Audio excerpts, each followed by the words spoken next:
billionaire CEO who thought every woman had a price tag, until his black employee rejected him and changed his life forever. "I have a proposition for you, Isabella," Victor said, his voice smooth as silk as he moved closer to her on the moonlit terrace. "Chief Operations Officer. Double your current salary. Equity options." Isabella's expression remained carefully neutral. "And what exactly would this role entail, beyond the official responsibilities?" "I think we have a connection worth exploring," he replied, his eyes holding hers. "Professionally and perhaps beyond." She set her champagne glass down with deliberate care. "Mr. Carter, I'm going to be very clear. I work for what I earn. I'm not for sale." The words hit him like a physical blow. In his world of billion-dollar deals and luxury penthouses, everything had a price: loyalty, affection, companionship. Yet here stood this woman, rejecting not just his advance but the entire framework through which he viewed the world. As she walked away, Victor Carter, the man who had never been denied anything he truly wanted, found himself wondering for the first time if his entire life had been built on a fundamental misunderstanding of human value. Have you ever witnessed someone with everything: money, power, influence, suddenly realize that the most important things in life can't be bought? This is the story of how one woman's dignity and self-respect shattered a billionaire's worldview and set him on a path to redemption he never saw coming. Hi, my beautiful sisters. Before we jump into today's story, I want to remind you of something powerful. You don't need to prove your worth to anyone. Not a boss, not a partner, not a man who only sees value in what he can control. Your worth was never meant to be negotiated. You are the prize, not the price. To every woman out there working 2 jobs, to every mother doing her best with what she has, and to every single mother holding it all together, don't ever trade your peace or your dignity for anyone's approval. You are stronger than you realize, and more deserving than you've been told. If that message speaks to you, write it in the comments. I am the prize. I know my worth. Let's fill this space with strength and sisterhood. I'm Mr. Harrison, and today I'm sharing the remarkable journey of a man who discovered that true worth isn't measured in dollars and cents, but in character and integrity. If you've ever stood your ground against someone who thought they could buy your principles, give this video a like. And if you believe in the power of personal dignity to change lives, subscribe to Timeless Love Tales for more stories that touch the heart and challenge the mind. Victor Carter stood at the floor-to-ceiling windows of his penthouse office, watching the city lights flicker to life as dusk settled over the skyline. 42 floors below, people scurried like ants, unaware they were being observed by one of the most powerful men in the country. At 45, Victor had built pinnacle technologies from a startup in his garage to a multi-billion-dollar empire that had revolutionized artificial intelligence. The journey had hardened him, stripped away whatever idealism he might once have possessed. His reflection stared back at him from the glass. Tailored Tom Ford suit, precisely trimmed salt and pepper hair, the confident posture of a man accustomed to command. What the reflection couldn't show was the emptiness that had gradually hollowed him from within. The growing sense that accumulating more wealth, more power, more conquests, had stopped filling whatever void he was trying to address. "Mr. Carter?" His assistant's voice came through the intercom. "The new operations manager is here for her orientation meeting." Victor checked his Patek Philippe watch, 6:30 p.m. He'd deliberately scheduled this meeting after hours. New executives usually understood the unspoken message. Pinnacle came first, personal life second. It was the first test of many. "Send her in," he replied, not bothering to turn from the window. The door opened with a soft click. Victor waited a calculated 5 seconds before turning, a power move he'd perfected over years of boardroom battles. But when he finally faced his new hire, the practiced smile froze on his lips. Isabella Johnson stood just inside the doorway, her posture straight and confident. She wore a tailored navy suit that spoke of quality rather than extravagance. Her natural hair styled in an elegant updo that framed features both striking and serene. But it was her eyes that caught him off guard, intelligent, assessing, and utterly unimpressed by the theater of power he'd just performed. "Mr. Carter," she said, her voice rich and measured. "Thank you for making time in your schedule. Victor recovered quickly, crossing the room with his hand extended. "The pleasure is mine, Miss Johnson. Your reputation precedes you." This wasn't entirely untrue. He'd skimmed her file earlier, MBA from Wharton, impressive track record optimizing operations at 2 mid-sized tech firms, glowing recommendations. What the file hadn't conveyed was her presence, the quiet dignity that seemed to radiate from her. "Please, sit." He gestured toward the seating area by the windows, where Manhattan sprawled beneath them like a glittering chessboard. "Would you like a drink?" "The Macallan 25 is exceptional." "Just water, thank you," Isabella replied, taking a seat with the same composed confidence she'd entered with. "I prefer to keep a clear head when discussing business."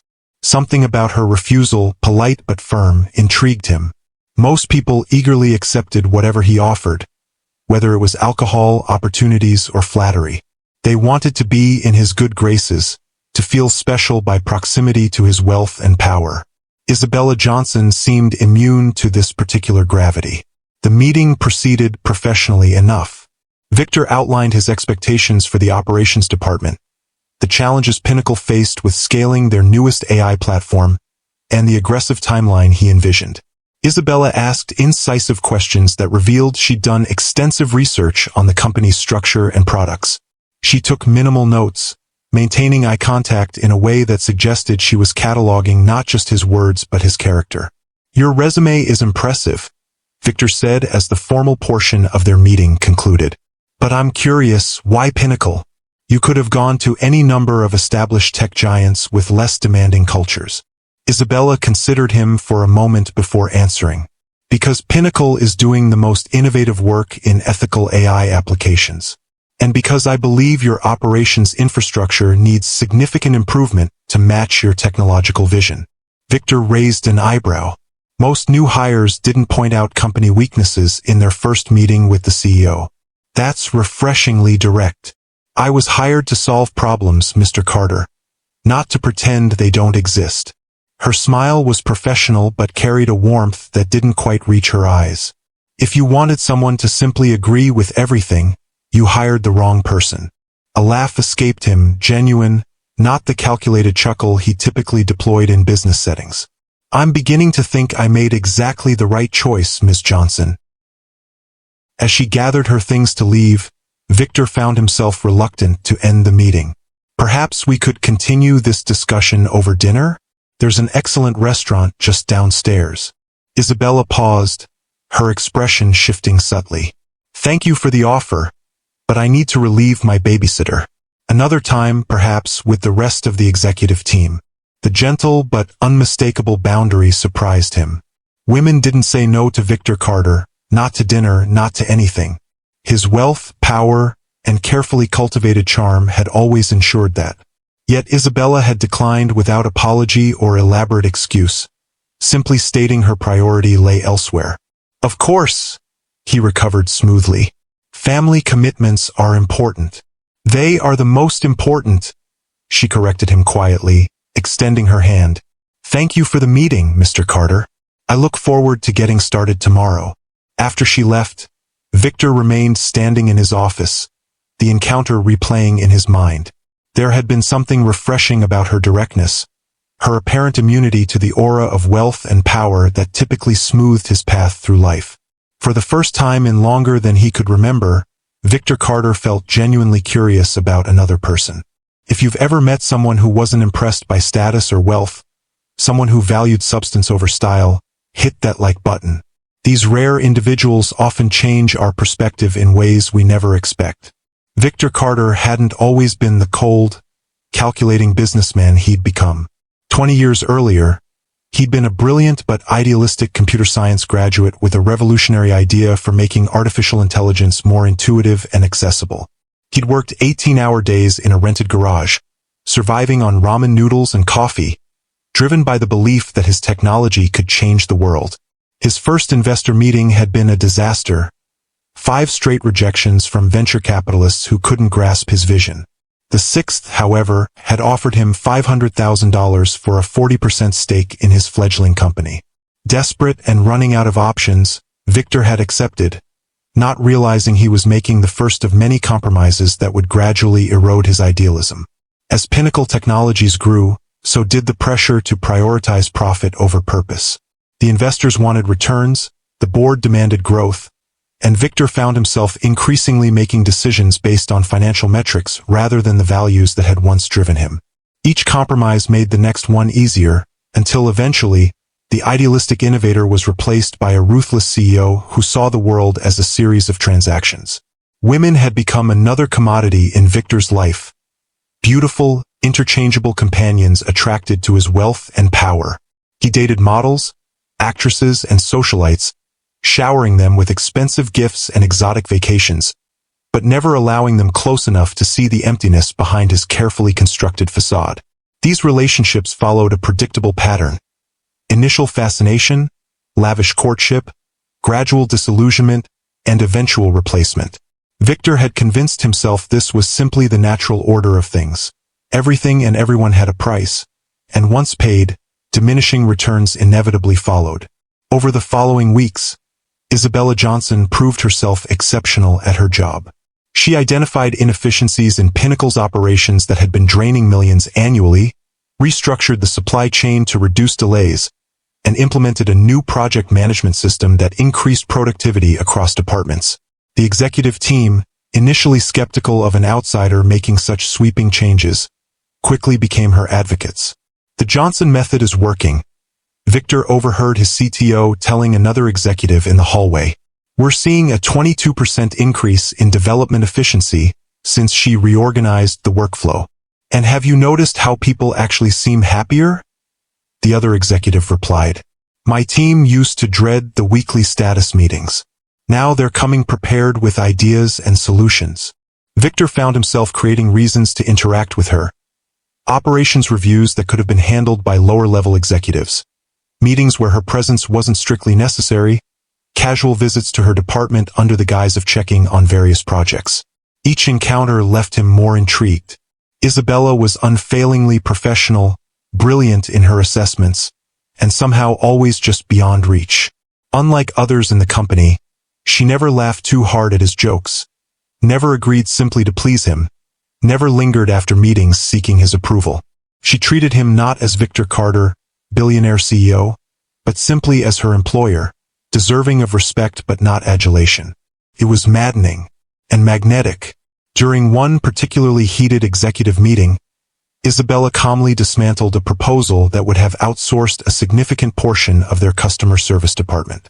The projected savings don't account for the loss of institutional knowledge or customer satisfaction, she explained, sliding a detailed analysis across the table. Our research shows that customers value speaking with representatives who understand our products intimately. Outsourcing might save us $8 million annually on paper, but the projected revenue loss from decreased customer retention would be nearly double that. Victor studied her as she spoke, noting how the other executives, all men who typically dominated these discussions, were listening with genuine attention. There was no condescension in their expressions, no impatience to interrupt. Isabella commanded respect not through intimidation or hierarchy, but through competence and clarity. What would you propose instead? Victor asked, genuinely curious. A hybrid model, she replied without hesitation. We maintain our core customer service team in-house but augment them with AI-assisted solutions that handle routine inquiries. This preserves the human touch for complex issues while still achieving approximately 65% of the cost savings in the original proposal. The solution was elegant, balanced, and preserved jobs while still addressing the financial concerns. Victor found himself nodding in agreement, impressed not just by her analysis but by her ability to find middle ground where others saw only extremes. Implement it, he decided. And I want weekly metrics on both customer satisfaction and cost savings. As the meeting concluded, Victor noticed something else unusual. Isabella didn't linger to bask in her victory or seek his approval. She simply gathered her materials, exchanged a few words with colleagues about next steps, and moved on to her next task. Her confidence wasn't performative. It was simply part of who she was. Later that afternoon, Victor's assistant delivered Isabella's personnel file to his desk, the complete version this time, not just the executive summary he'd skimmed before. He told himself this was standard due diligence for a high-performing executive, but he knew his interest went beyond professional curiosity. The file revealed details that both surprised him and made perfect sense. Isabella had worked her way through college as a single mother, earning her undergraduate degree in business while raising her son, Marcus. Her MBA from Wharton had been achieved through a combination of scholarships, loans, and night classes. Before joining Pinnacle, she had transformed operations at two struggling tech companies, saving one from bankruptcy and helping the other become attractive enough for acquisition. What the file couldn't capture was what made Isabella different from anyone else in Victor's orbit. Her unwavering sense of self-worth that seemed completely independent of external validation. In a world where he was accustomed to people deriving their value from his approval, Isabella's self-contained dignity was both refreshing and unsettling. At the quarterly executive retreat, Victor finally saw an opportunity. The company had rented an exclusive resort in the Catskills, and after a day of strategy sessions, the evening turned to cocktails and networking. Victor spotted Isabella on the terrace, slightly removed from the group, gazing at the mountains silhouetted against the twilight sky. "Not one for office politics?"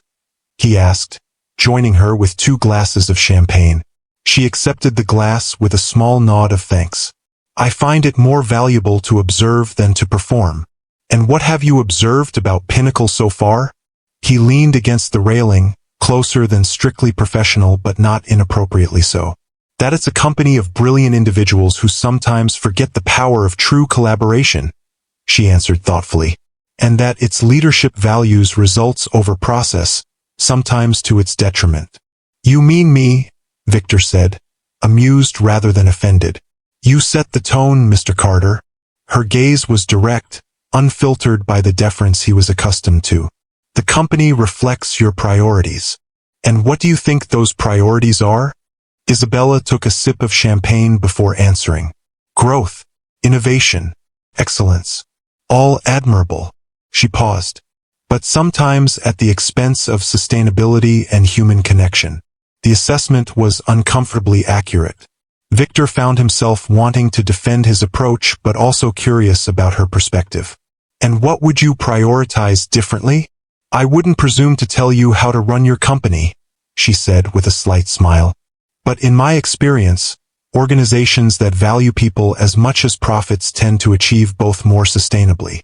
Their conversation continued as the sky darkened and stars emerged. Victor found himself sharing thoughts about business and leadership he rarely voiced, drawn out by Isabella's thoughtful questions and genuine interest. For once, he wasn't performing the role of charismatic CEO. He was simply engaged in a stimulating conversation with an equal mind. "Tell me about your son," Victor said, genuinely interested in this part of her life she clearly valued above all else. Something in Isabella's expression softened. "Marcus is 14. Brilliant, stubborn, kind-hearted.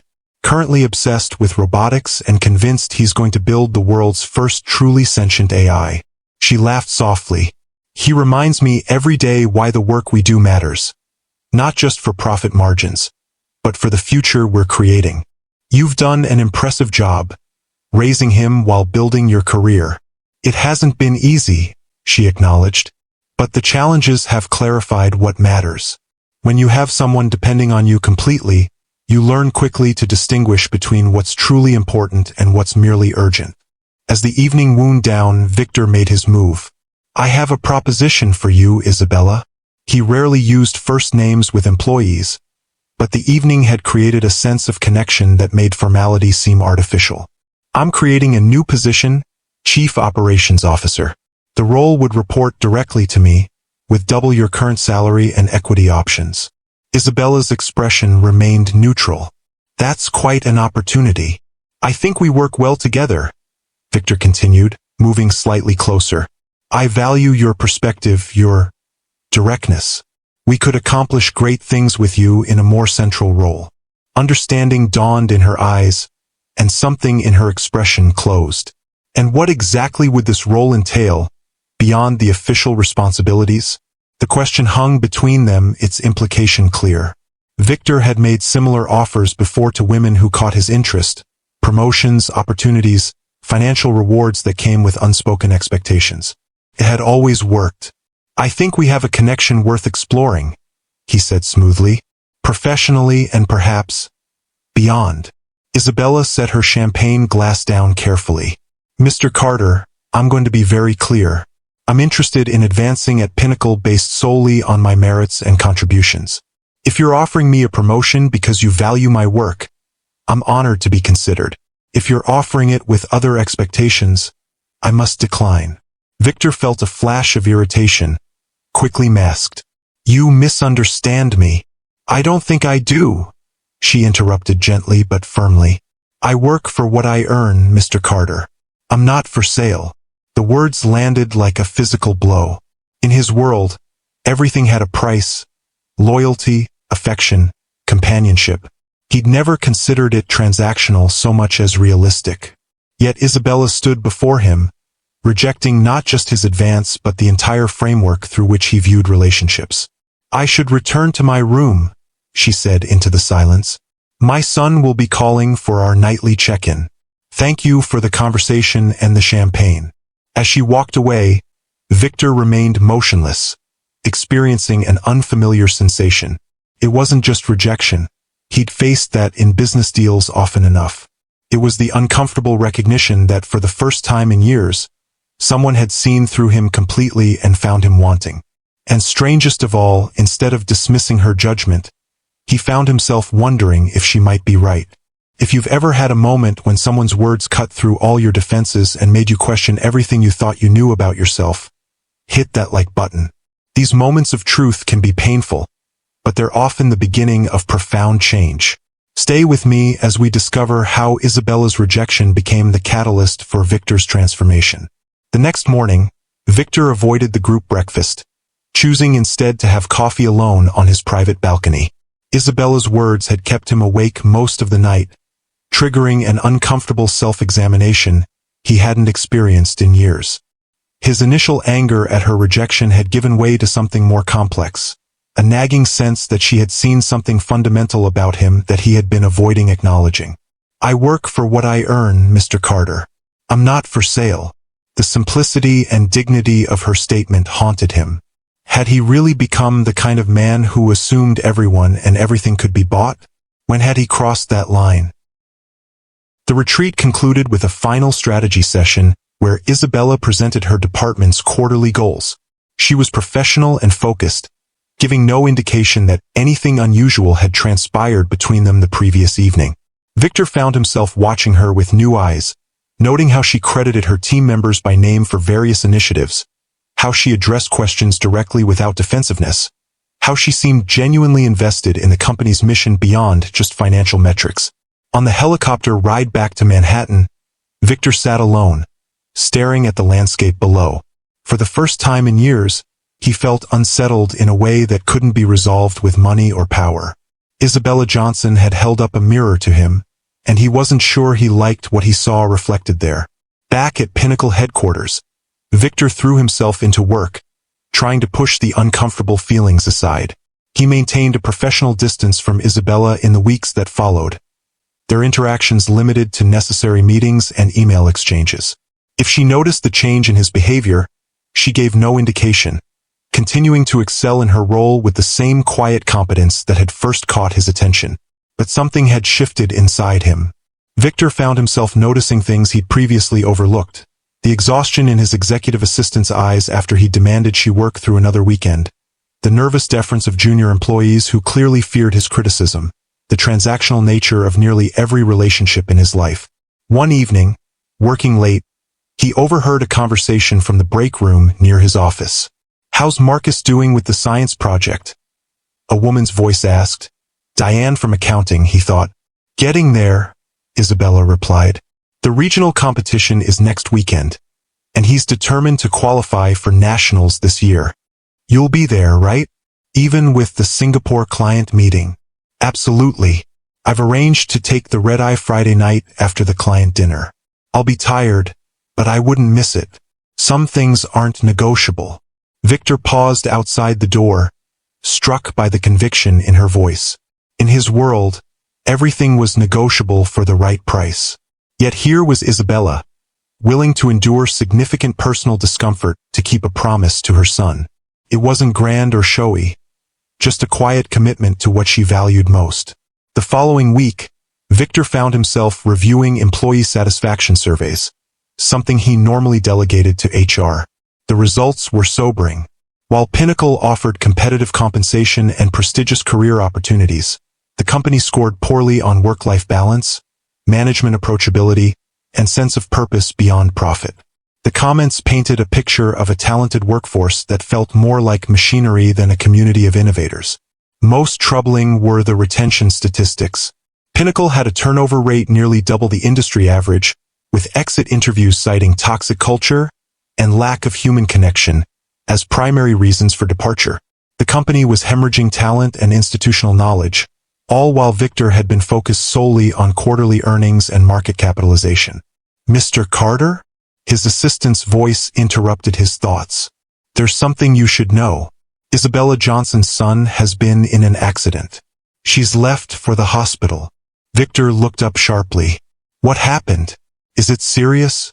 "A school bus collision. I don't have details, but she left in quite a hurry. She asked me to reschedule her meetings for the next few days." Without fully understanding his own impulse, Victor stood. "Cancel my afternoon, and get me the name of the hospital." 40 minutes later, Victor walked into Mount Sinai's emergency department, feeling strangely out of place in his bespoke suit among the worried families in the waiting area.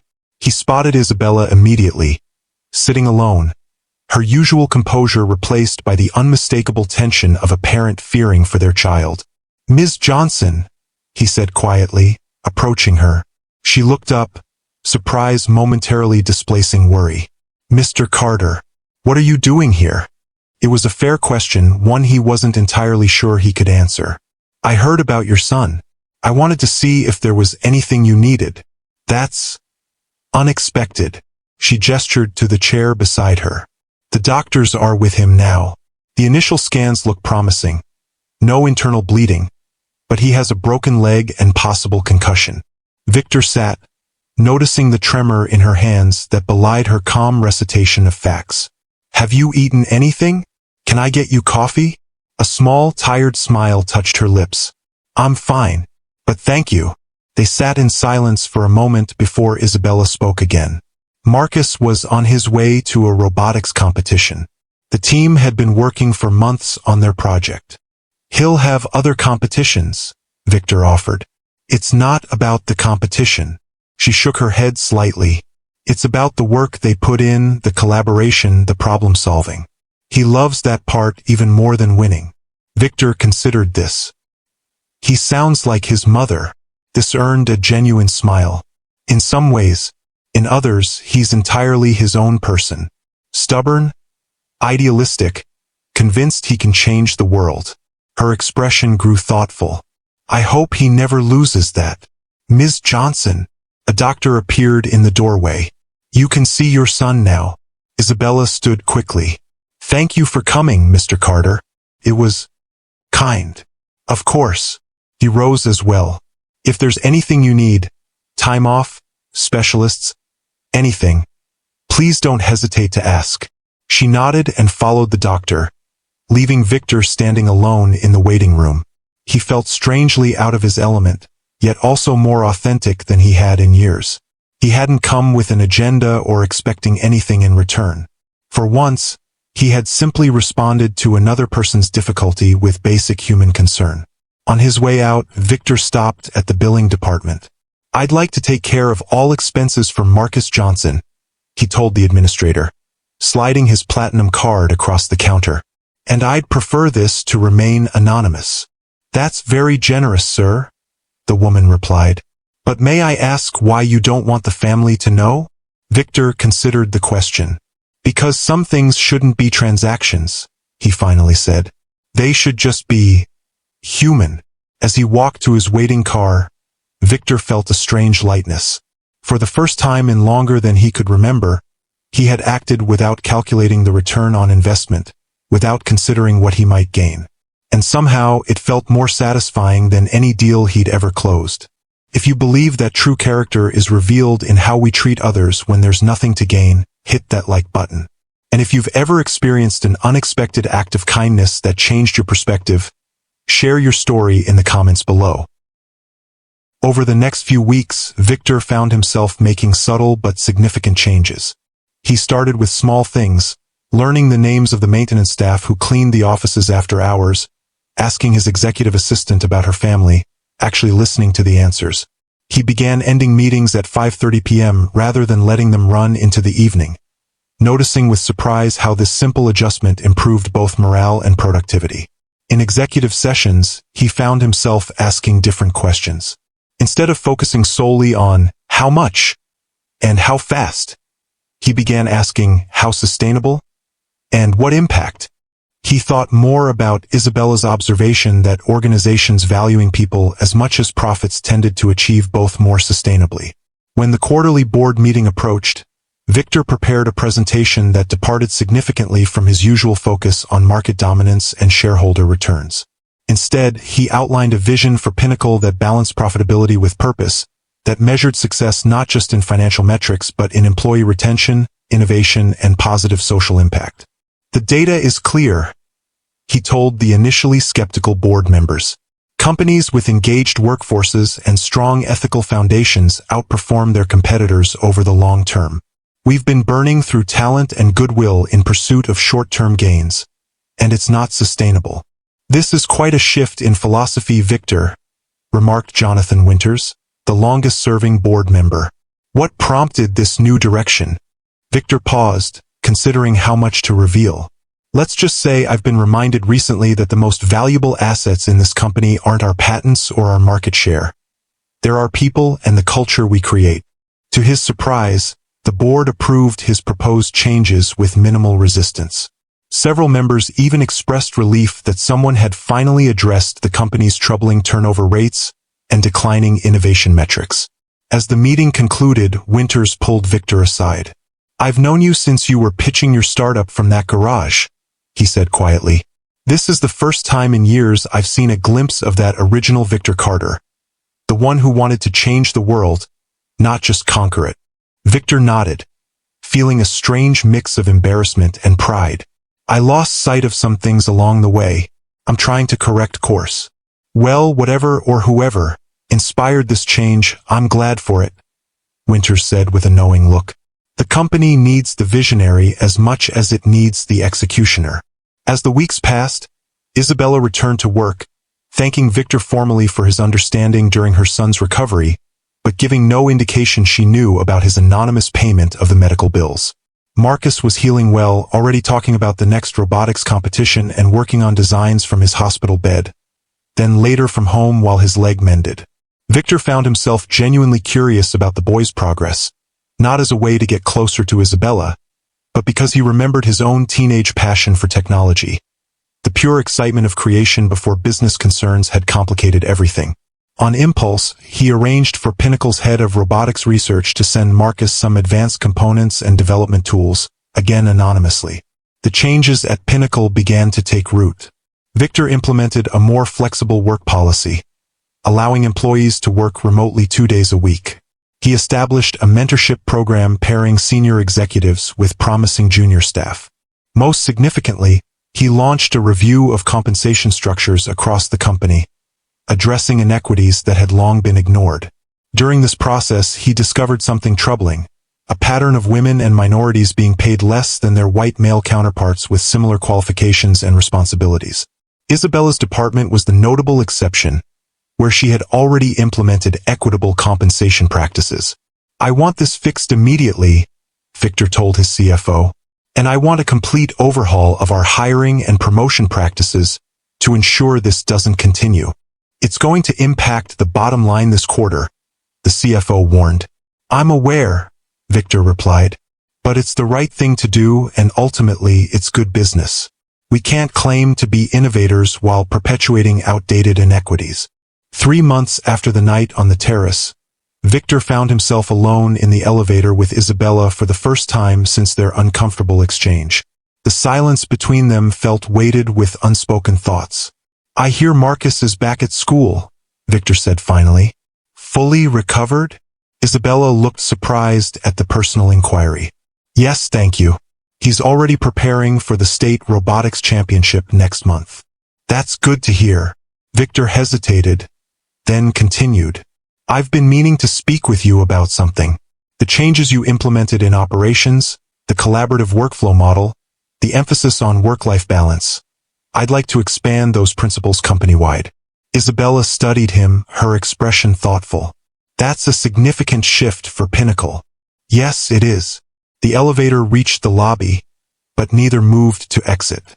I've been doing a lot of thinking about what you said, about organizations that value people as much as profits.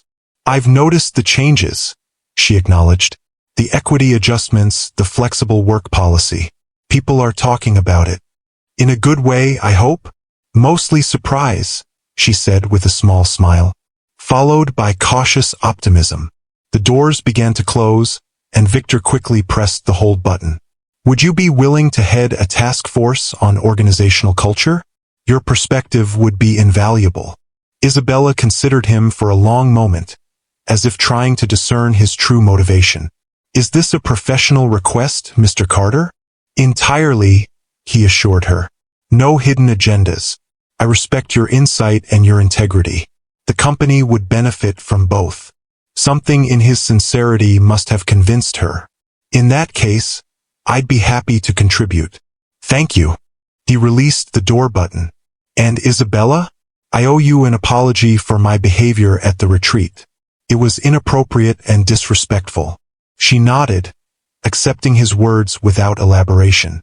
As they parted ways in the lobby, Victor felt another piece of his old self falling away.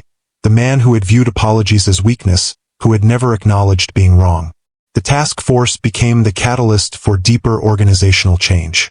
Isabella assembled a diverse team from across departments and levels, creating a forum where junior staff could speak as freely as executives. Victor attended these meetings not as CEO but as an equal participant, listening more than speaking, learning about aspects of his company he had never truly seen before. One evening, after a particularly productive session, Victor found himself walking with Isabella toward the parking garage. Your son's competition is this weekend, isn't it? He asked. Yes, she replied, surprise evident in her voice. How did you know? I pay attention, he said simply. Then, after a moment's hesitation, would it be inappropriate if I attended? I'm genuinely interested in seeing these young innovators at work. Isabella considered this. Marcus would probably be thrilled to have the CEO of Pinnacle Technologies watching. Just be prepared for a lot of questions. He's curious about everything. I look forward to it, Victor said, meaning it. The Regional Robotics Championship was held in a high school gymnasium transformed by the energy and creativity of dozens of teenage teams.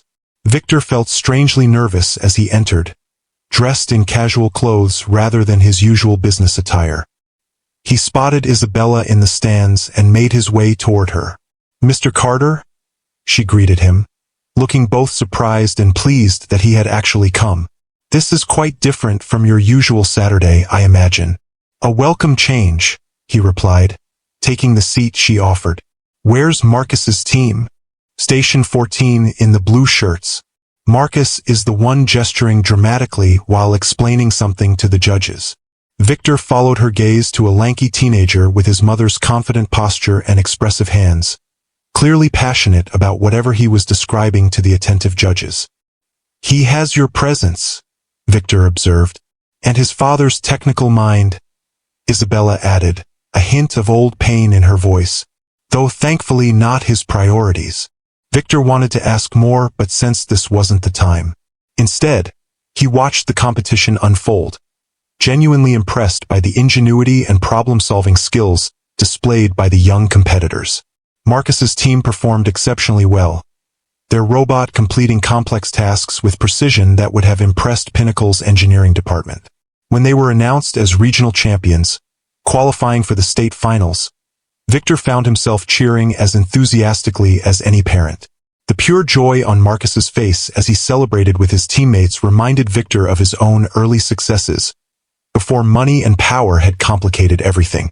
After the awards ceremony, Isabella introduced him to her son. Marcus, this is Mr. Carter, my boss and the CEO of Pinnacle Technologies. Your robot's servo motor response time is incredible, Victor said, extending his hand.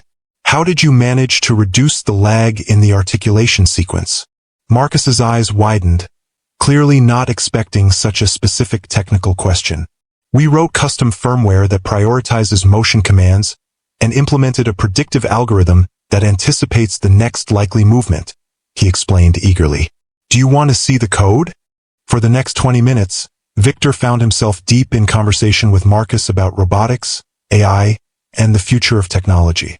The boy was brilliant, asking insightful questions that many of Victor's engineers wouldn't have thought to pose. More striking was his enthusiasm, the pure love of creation and problem-solving that Victor himself had once possessed before business concerns overshadowed technical passion. Your son is remarkable, Victor told Isabella as they walked to the parking lot afterward. Pinnacle should start recruiting him now. He has plenty of time to decide his path, Isabella replied with a smile. But thank you for coming today. It meant a lot to him. It meant a lot to me too, Victor said quietly. It's been years since I've been around that kind of uncomplicated passion for technology. It's refreshing. Isabella studied him for a moment. You know, for someone who built one of the most innovative tech companies in the world, you don't often talk about the technology itself anymore.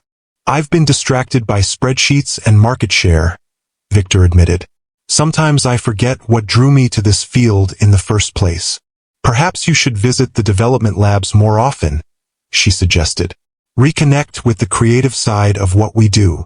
As they reached her car, Victor found himself reluctant to end the conversation. Would you and Marcus like to have dinner sometime? Not as a date, he added quickly, seeing her expression.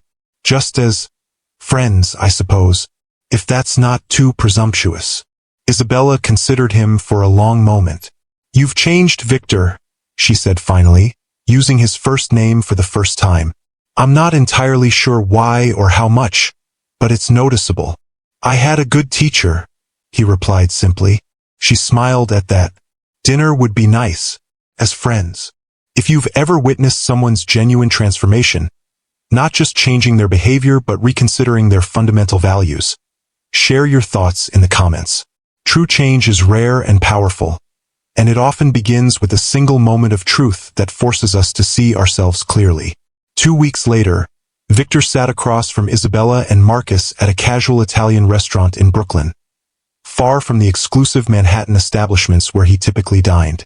He had suggested the venue after learning it was one of their favorites, wanting them to feel comfortable rather than impressed. So you really started Pinnacle in a garage? Marcus asked, his enthusiasm for technology extending to its history. Like Apple and Microsoft? A rented garage with spotty electricity and no heating, Victor confirmed, smiling at the memory. I slept on a futon next to my servers for the first year. The landlord thought I was crazy. What made you believe in your idea so much? Marcus leaned forward, genuinely curious. Even when no one else did? The question gave Victor pause. It had been years since he'd thought about those early days, about the pure conviction that had driven him before money and power became his metrics for success. I believed AI could be more intuitive, more responsive to human needs, he finally answered. Everyone was focused on making machines think like humans. I wanted to make machines understand humans, our inconsistencies, our emotional responses, our unspoken needs. That's still what makes Pinnacle's AI different, Isabella observed. The empathetic response algorithms. They're what drew me to the company.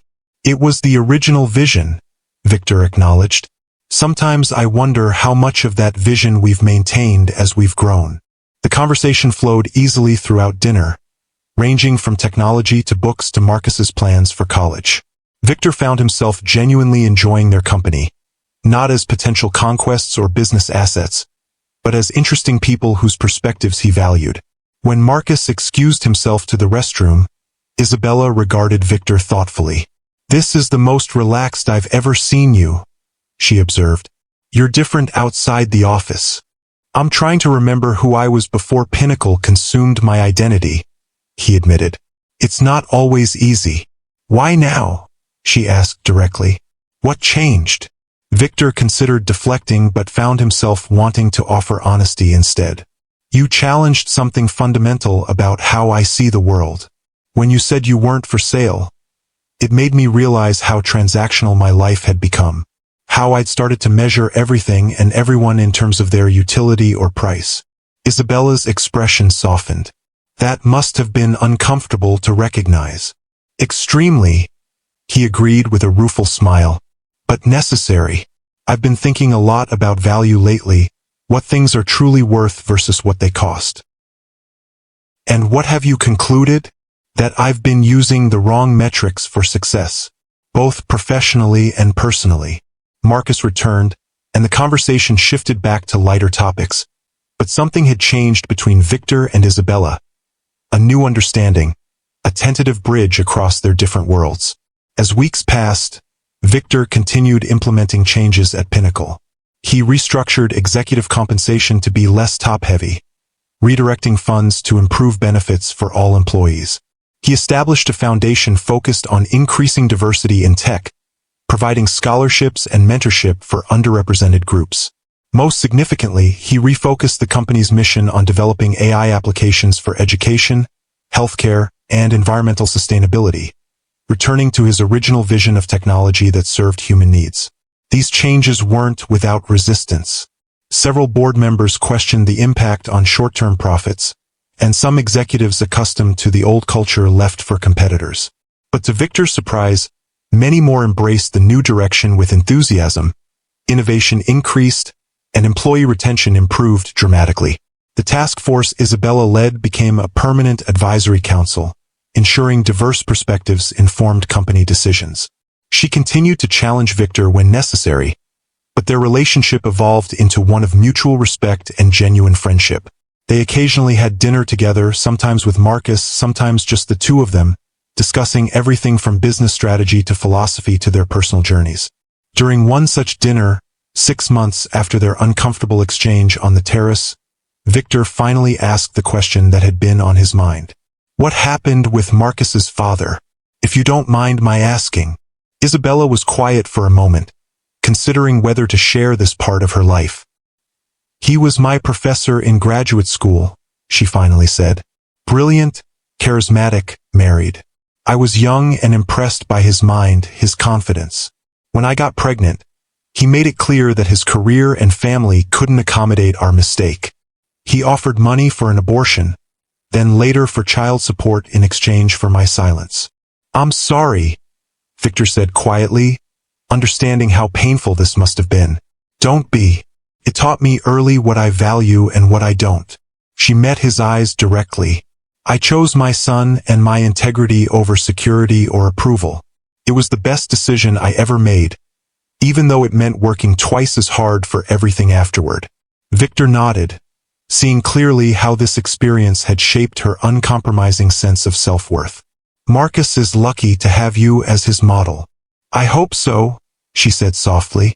I want him to understand that his value isn't determined by other people's assessments or by what he can acquire. That true worth comes from within. The lesson resonated deeply with Victor, who had spent decades measuring his value through external metrics: wealth, power, conquest. I wish someone had taught me that earlier, he admitted. It's never too late to learn, Isabella replied with a gentle smile. As spring turned to summer, Pinnacle hosted its annual charity gala, traditionally an ostentatious display of the company's success and Victor's status. This year, however, Victor transformed the event into a showcase for the Pinnacle Foundation's new initiative supporting STEM education in underserved communities. The highlight of the evening was the announcement of the Isabella Johnson Scholarship Program, providing full university funding and mentorship for promising students from disadvantaged backgrounds. Victor had planned the initiative for months but had kept it secret from Isabella until the public announcement. When he called her to the stage, her surprise was evident. This program embodies the values that have transformed Pinnacle over the past year, Victor told the assembled guests. Values of integrity, opportunity, and recognizing that true talent and worth exist everywhere, not just in privileged spaces. Later, as the event wound down, Isabella found Victor alone on the terrace, reminiscent of their conversation months earlier that had changed everything. "You didn't have to name it after me," she said, joining him at the railing. "I wanted to honor the person who helped me rediscover what matters," he replied simply. "Who reminded me that not everything has a price." "Thank you," she said quietly, "not just for the scholarship, but for listening, for being willing to change." "I should be thanking you," Victor countered. "You saw something in me worth challenging when it would have been easier to just play along or walk away." They stood in comfortable silence for a moment, looking out at the city lights. "Victor," Isabella said finally, turning to face him, "I've been offered a position as COO at Meridian Systems." The news hit him with unexpected force. "That's a significant opportunity." "It is," she agreed, "but I wanted to discuss it with you before making my decision." "Are you unhappy at Pinnacle?" he asked, trying to keep his voice neutral despite the sinking feeling in his chest. "Not at all. The changes you've implemented have made it a place I'm proud to work." She paused. "But this offer would mean advancement, new challenges, and honestly, a substantial increase in compensation that would help with Marcus's college expenses." Victor nodded, understanding her practical considerations. A part of him wanted to immediately counteroffer, to use Pinnacle's resources to keep her. But he recognized that would be falling back into old patterns, trying to buy what he valued rather than respecting its inherent worth. "You would be an exceptional COO," he said sincerely. "Meridian would be fortunate to have you." Isabella studied him, seeming to search for something in his expression. "Is that all you have to say?" Victor took a deep breath. "Professionally, I would hate to lose you. Pinnacle is better because of your influence. Personally," he hesitated, then continued with honesty, "I would miss our conversations, your perspective. Your friendship has become important to me." "It's important to me too," she said softly. "Whatever you decide, I support you," Victor told her. "Your value to me, to Pinnacle, isn't diminished if you choose a path that serves your goals better." Isabella's expression softened into a warm smile. "That's exactly what I needed to hear." "Have you made your decision?" he asked. "Not yet," she replied, "but I think I'm closer now." As they walked back inside together, Victor realized how profoundly his perspective had changed. 6 months ago, he would have viewed Isabella's potential departure purely as a loss of a valuable asset. Now, he understood that true respect meant supporting her choices, even when they didn't align with his preferences. Whatever she decided, he was grateful for the transformation she had catalyzed in him. From a man who believed everything had a price to one who recognized that the most valuable things in life couldn't be bought, only earned through character, integrity, and genuine human connection. If you believe that true growth often comes through the people who challenge us most, hit that like button. And if this story of transformation resonated with you, subscribe to Timeless Love Tales with Mr. Harrison for more stories that explore how love, in all its forms, can change us for the better. 2 weeks later, Isabella declined the offer from Meridian Systems. When Victor asked her why, she smiled and said simply, "Because sometimes the most valuable work isn't about the title or the compensation. It's about being somewhere your voice matters, where you can create meaningful change."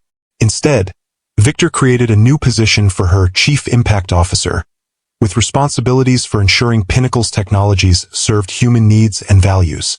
Together, they built a company culture that balanced innovation with integrity, profit with purpose. And in time, their professional respect evolved into something deeper, a relationship built not on power or transaction, but on mutual value, shared vision, and the understanding that the most precious things in life are those that can never be bought.